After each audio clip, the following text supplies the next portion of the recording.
ఈరోజు ఇక్కడ ఉన్న మీరు ఎవరి మీద కోపము, ద్వేషము, ఒకలాంటి బిటర్నెస్, చేదైన మనసుతో ఉంటే ఈరోజు దేవుడు మీతో మాట్లాడుతున్నాడు.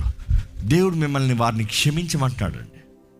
ఈరోజు ఈ మాట జ్ఞాపకం చేసుకోవాలి. క్షమిస్తామంటే వారితో కూడి మన స్నేహం చేస్తాం కాదు. We have to understand. చాలామందికి ఇదే ఉంటుంది doubt. Let me clarify this clearly. మనుషులు మనకు విరోధంగా కార్యాలు చేస్తారు. మనుషులు మనకు విరోధంగా భావం కలిగి మన పైన విరోధమైన కార్యాలు చేస్తారు.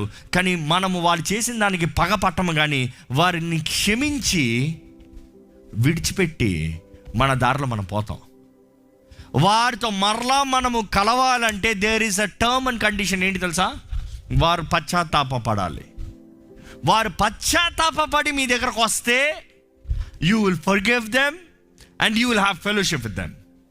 వారు పశ్చాత్తాప పడకపోతే వారిని క్షమిస్తారు, ఇంకా వారితో మీరు పాలు భాగస్తులుగా ఉండరు, మీ దారిలో మీరు వెళ్ళిపోతారు.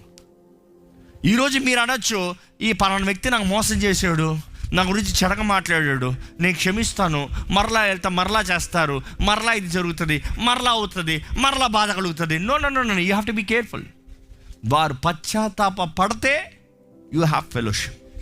ఇక్కడ పౌలు ఓనేసిముని పంపిస్తున్నాడు ఫిలోమోను దగ్గరికి. కారణం ఏంటంటే ఈయన మారాడయ్యా, ఈయన పశ్చాత్తాప పడాడయ్యా, అందుకని నీ దగ్గరకు వస్తున్నాడు. Is gonna B a new person. గతంలో ఉన్న వ్యక్తికి రావట్లే, నూతన వ్యక్తికి వస్తున్నాడు.